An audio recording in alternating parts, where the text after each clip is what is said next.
constantly threatening these power picks. So often willing to trade back and forth if it means getting the pick that they want. In this case, they get to pick up the Vladimir, but they do give up the Fizz for Wunder in the top lane, something he's been very successful on, as well as that Rek'sai for Trashy. So you give up Fizz, however, Trundle is still available, a pick Kikis played a lot, which can actually beat out the Fizz.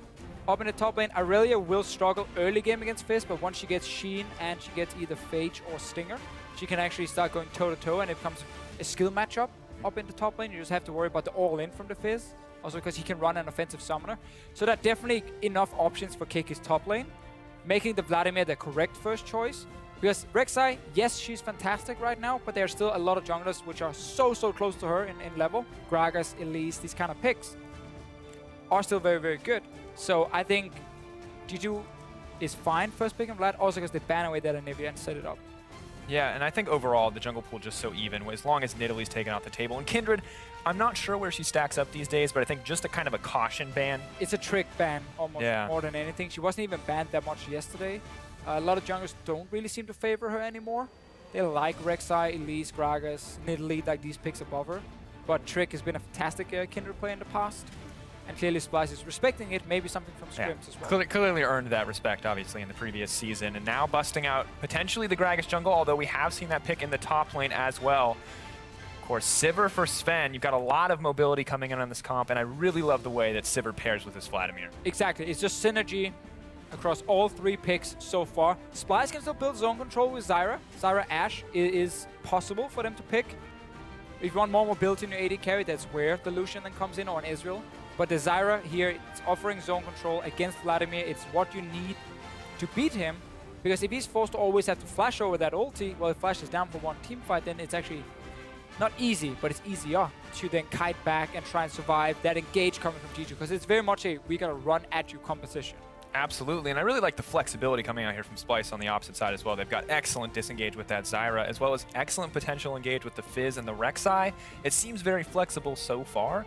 My big question mark is this Lucian pick coming out for Kobbe in the bottom lane. That's a pretty big nerf coming in the last patch. That range makes it so much harder to trade effectively during the laning phase. And it's very tricky against Vladimir, Gragas. These picks, once they get close to Lucian, is a massive threat to him when he has to sit very close. I wonder if it's going to be Victor last pick for Splyce. It's something I've seen more and more into Vladimir with Ignite as the summoner spell.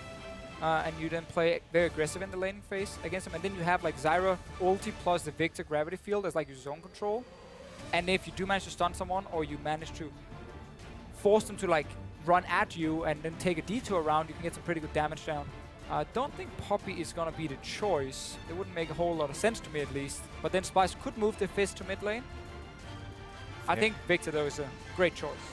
Absolutely, of course. Maybe a Poppy support.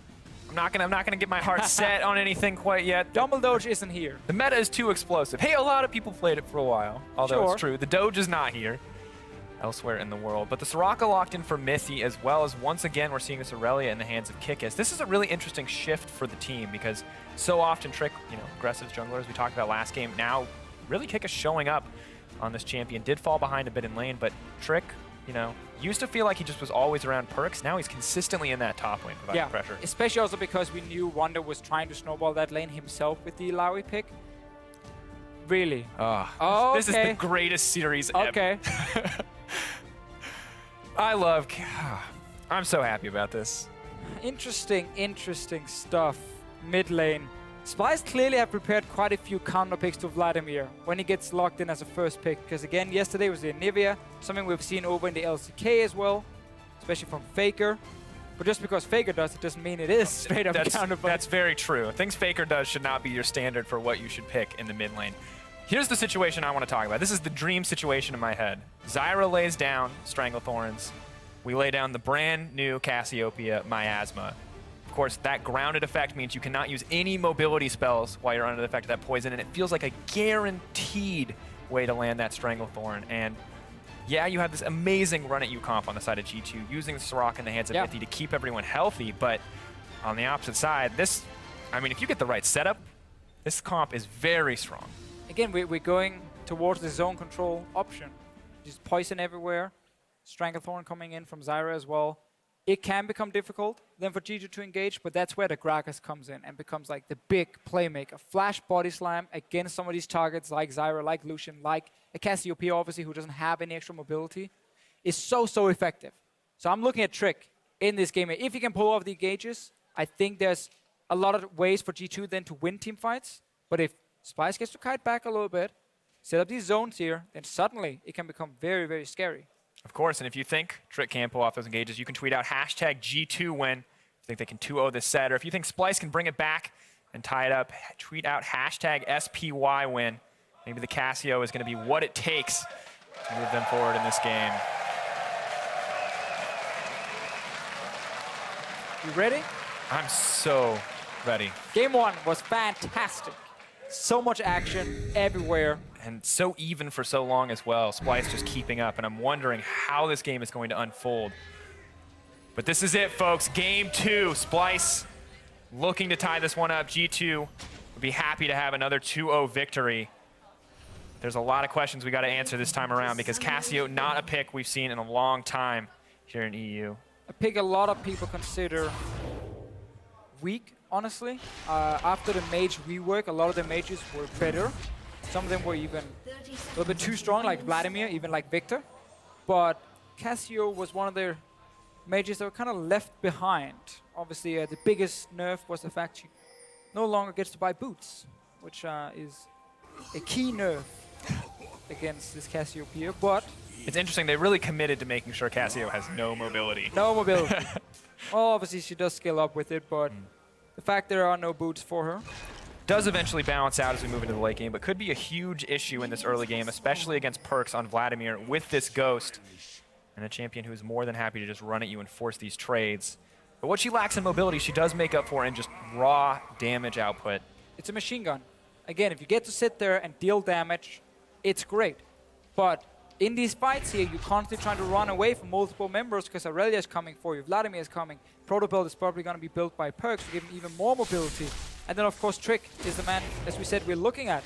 Mithy going to stop here. Always interesting to see what Mithy picks as supports. He's been counter-picking quite a lot, and now he's just trying to be as annoying as possible.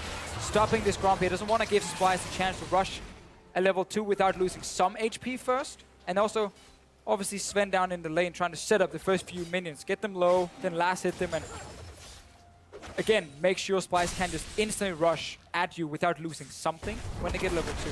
And this is something that Krepo and I talked about when we watched H2K yesterday with this Zyra in the hands of Vander. You see some trading in the mid lane here, is that she does offer a lot of damage. She offers great disengage. But what she has in damage, she loses out in tankiness. Very vulnerable AD carry. And you can see the trade going down here. Heal coming out from Kobbe. MIkyx just does not have any tools to trade right now. Well, level 1 for him. Wants to get level 2, obviously.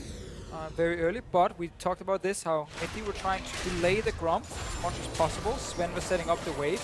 But as you said, with Zyra here, yes, she's not a tank by any means. Another thing she doesn't offer is hard engage, which is something we don't see from a lot of supports right now. So Mithy here, very often late picking his supports, trying to tailor around what the enemy bot lane is, what the enemy team composition is. Like we saw the Tahm Kench last pick twice. It was last game, and then also last week we saw it, where it's against like a pick composition or composition with a lot of single target CC. He then last picks the Tahm Kench. It's very smart because it can really counter enemy team comps because support has so many options. Like no supports are locked into having to be an engaged champion anymore. You can be disengaged, you can be pure denial in like a Tahm Kench, you can be engaged with like still the Alistar, maybe even like a Sona. And it's really interesting to see with the support champion pool so wide open right now, how greatly this affects the compositions that we see come out. Because Vladimir feels like a staple in the mid lane. You see Victor, a lot of these picks like pretty much have to come through because of the damage they bring to the table. But really where you get to see that flexibility is in the bottom lane. Tahm Kench, great for denying those picks. You've got Soraka now for these sustained team fights. Zyra, an option for disengage. And it's just so vastly different in terms of what they bring to the table. Yeah, and the reason this Soraka also can be picked by G2 in this game is because they see like Zyra is there. Okay, so there's not going to be any hard engage from support. It's going to be like a poke lane. Like Zyra is fantastic at poking.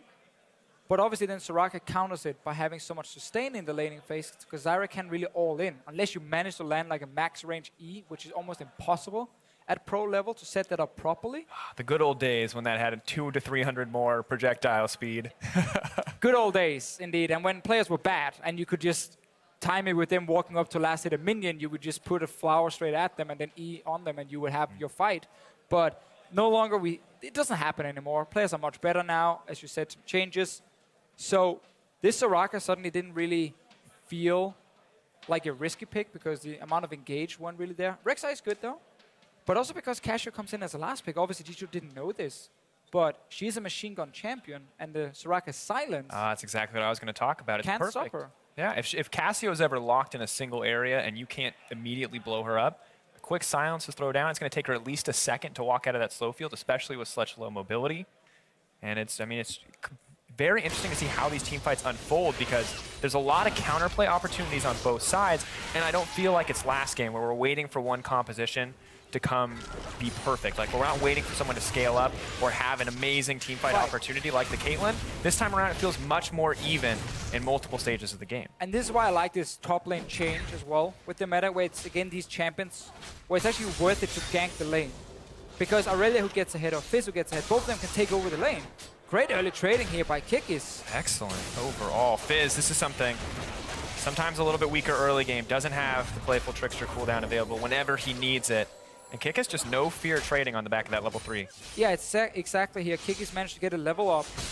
Wunder still level 2, so he couldn't really challenge Kikis. It's very important early on. Like, just one extra level is massive for you. I mean, opens up a whole new ability that the other guy doesn't have. So, good early start here by G2 and a lot of focus on early pushing lanes to gain experience advantages and also deny them away from Splyce. So, I really like that little start. Trick is down on the bottom side. Ward is being placed. Does get cleared out.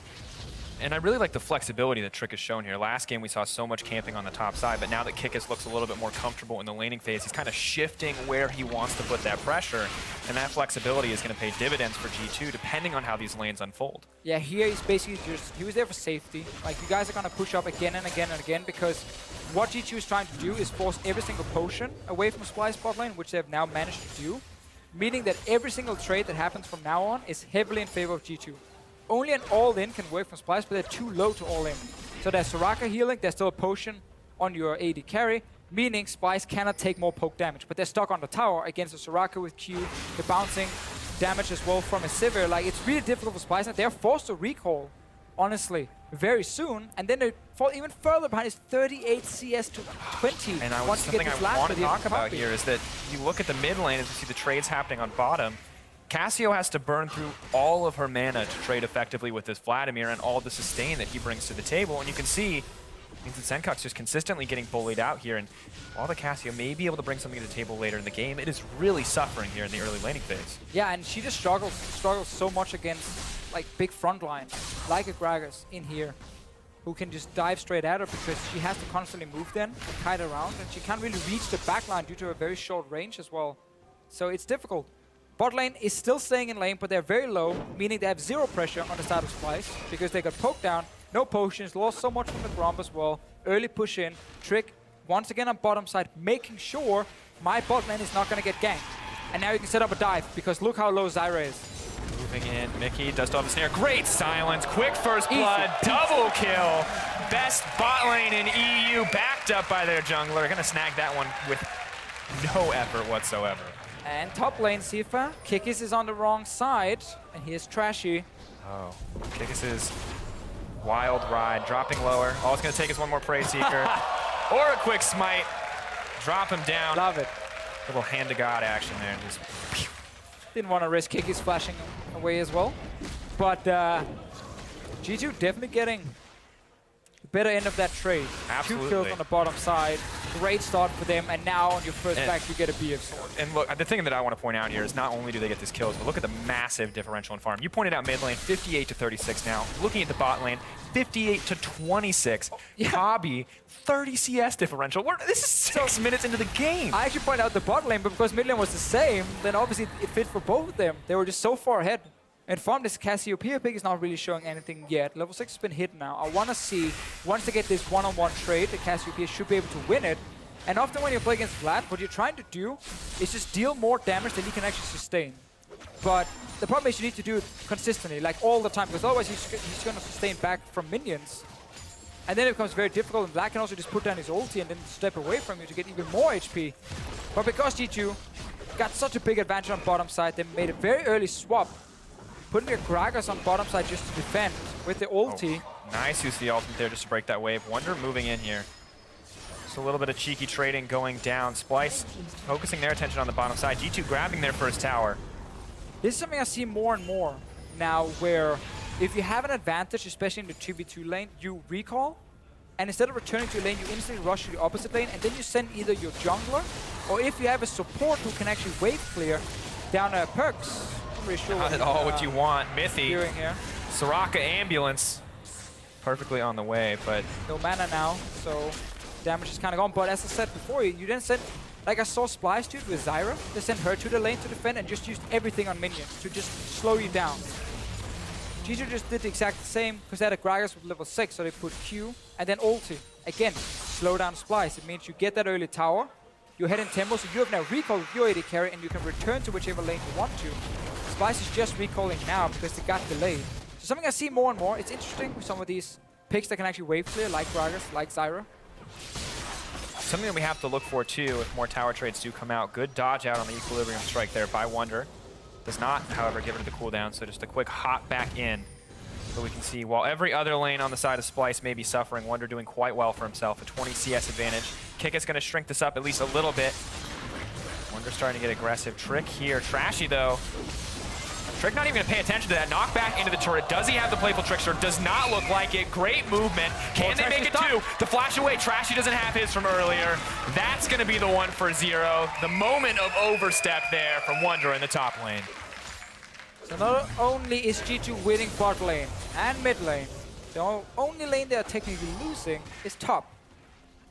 And then they actually managed to win that 2v2 under their own tower.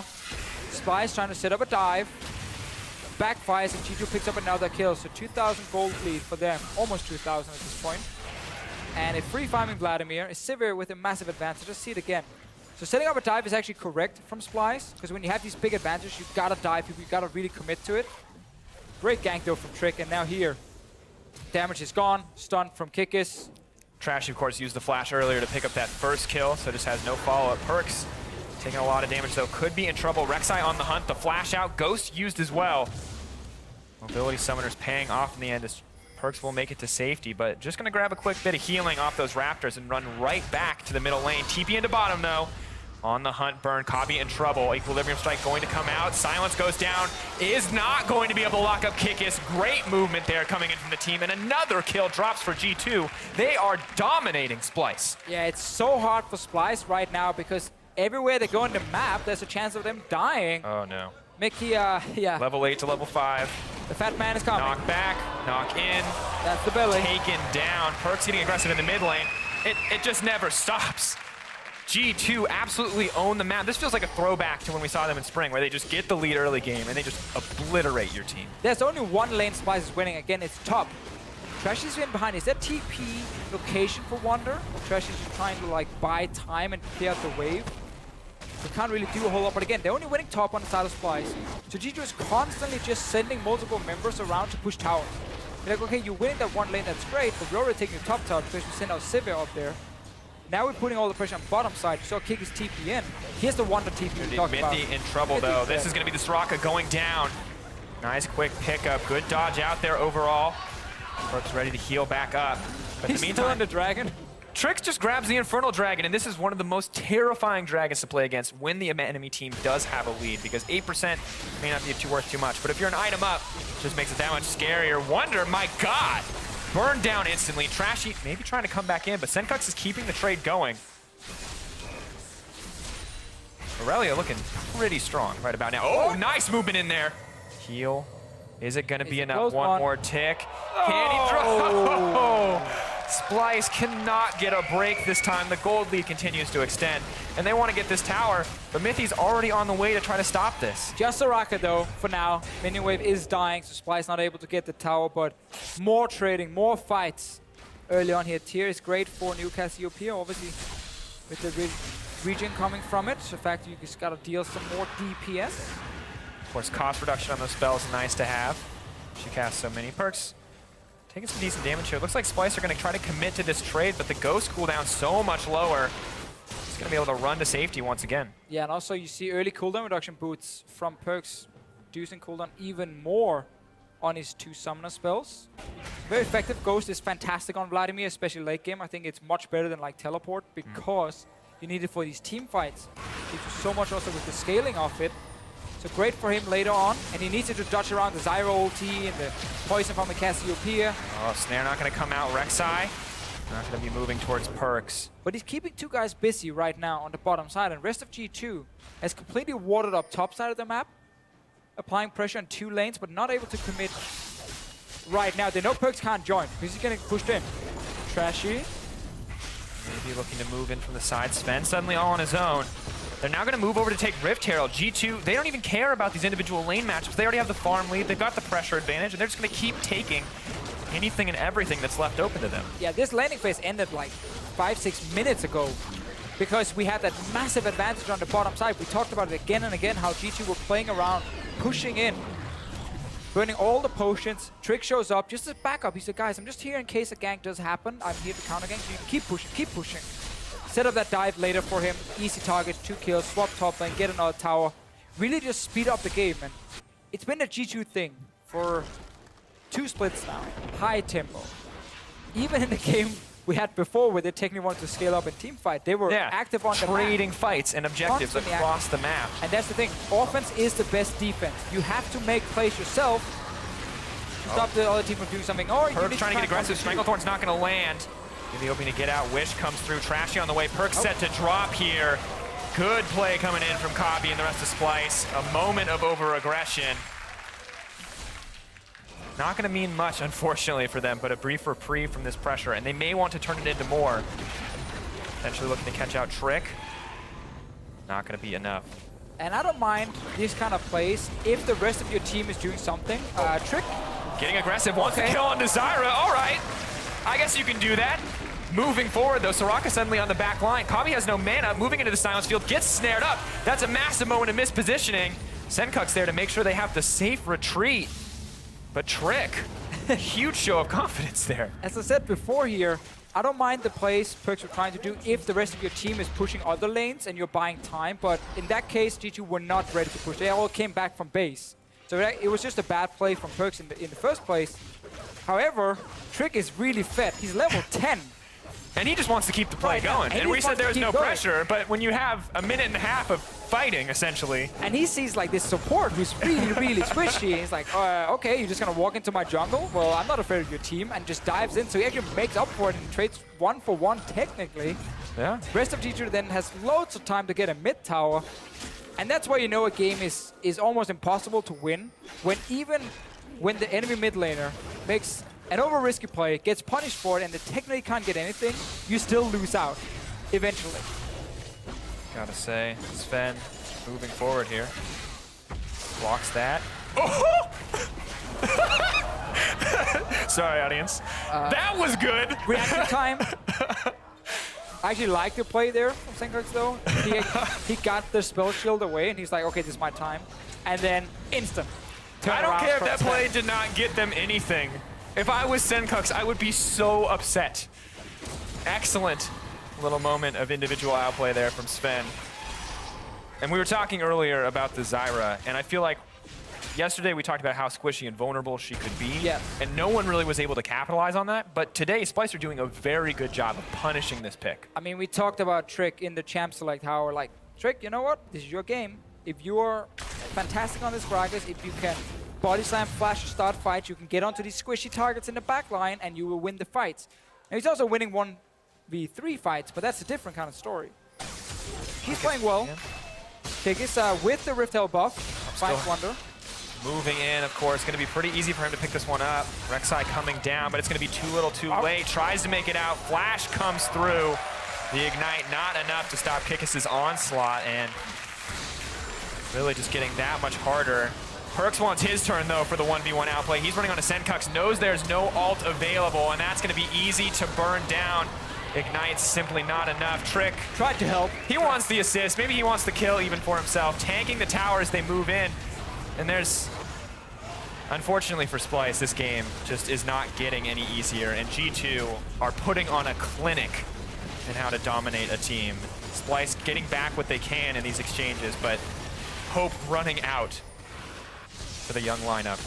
2 winning lanes, and then the 1 lane Splyce did win. Doesn't really matter anymore because Kikis got the Rift Tail buff and more gold as well. His team now is taking down 5 towers, so he's even able to 1v1 the Fizz. Meaning Splyce right now have no winning lanes at all, have no map control, no dragons. We can keep going. Yeah, it just doesn't get easier from here, unfortunately. The only source of reliable AD damage, as we look at this, of course, is that Lucian. And this was the winning lane technically for Splyce earlier, but now with all these small things for Kikis, I love he's able to win. The footwork from Kikis here is really nice. Dashing to that caster creep because he knows he can one-shot it to reset the dash. Of course, has to use the flash in the end, but doing a really good job. And unfortunately, that's one of the downsides about those point-and-click CCs for Fizz is that the Playful Trickster just does not stop it. You're going to get that cooldown back.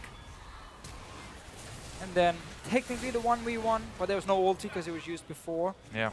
Then Trick trying to help, gets another dragon as well.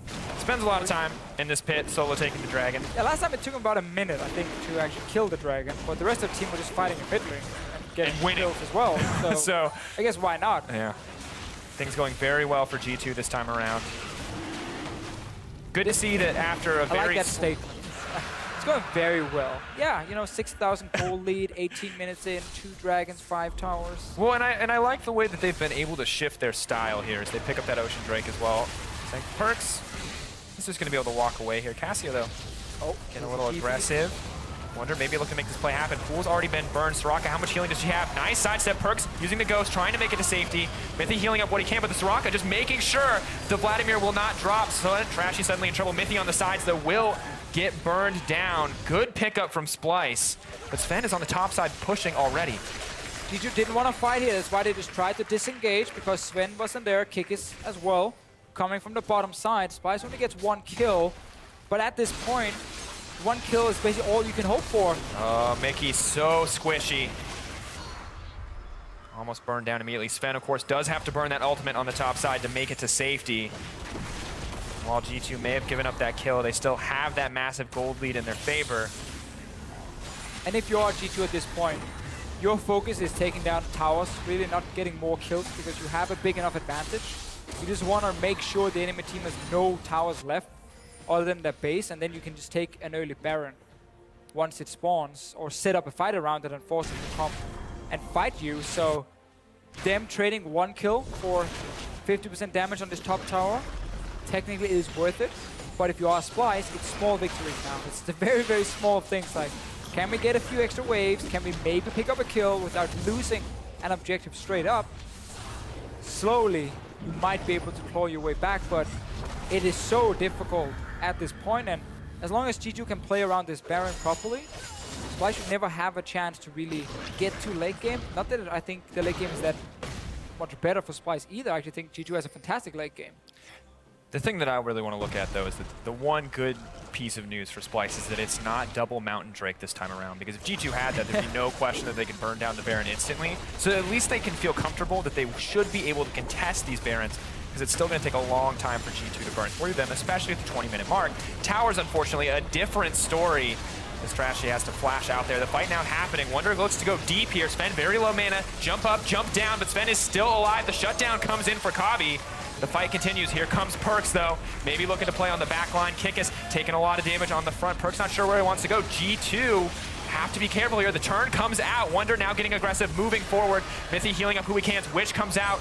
Perkz on the backside, but he is all alone. The pentakill right there in front of him. Maybe he wants it. Heal comes out to take Trashy to safety. Perkz ready for the setup. So much damage. Mikyx trying to disengage. He's going to get burned down. Kikis keeping the train rolling. Perkz moving in. That's the shutdown. The double. He wants to make it 3, and it's going to be Perkz with the triple kill. The extended team fight for G2. I mean, Perkz could see that. We're like, oh man, they're so low. They're all 5 running together, but there was no flash for him. Sadly, he couldn't get in the mix of all the Splyce members. Instead, he gets a triple kill. I think he'll take it. Yeah. Inhib down as well, 21 minutes. One rabbit versus the world. It's a fake rabbit. No. Are you serious? weird blue-looking rabbit with a weapon. On the hunt, burned. Rek'sai now looking for the flank. He may have Whoop, that's overstayed, though. Isn't going to be able to invade there. Now hesitating to move forward. Has to be incredibly careful. Sven may not have mana, but Perkz definitely a threat here. Mithy all alone, however. G2 don't have the vision to chase him down. Fight just continuing. No one engaging quite yet. Mithy Splyce is potentially trying to get isolated. something here. Like, they're hoping that some of G2 were maybe recalling out of position. They could pick them off and potentially try and rush a Baron with this Cassiopeia and then force a fight around it like 4v5. You can see they're hovering here. They're basically saying, we want to fight because this is our last chance. We want you to come in here, not have all 5 members available, and we then win the fight. But it's very early on. Baron, the disengage comes out. Not too much damage down on the Splyce quite yet. Fish goes in. Mithy suddenly all alone Kill here. Mithy. Does he have the flash? No, he does not. Quick pickup for Wunder.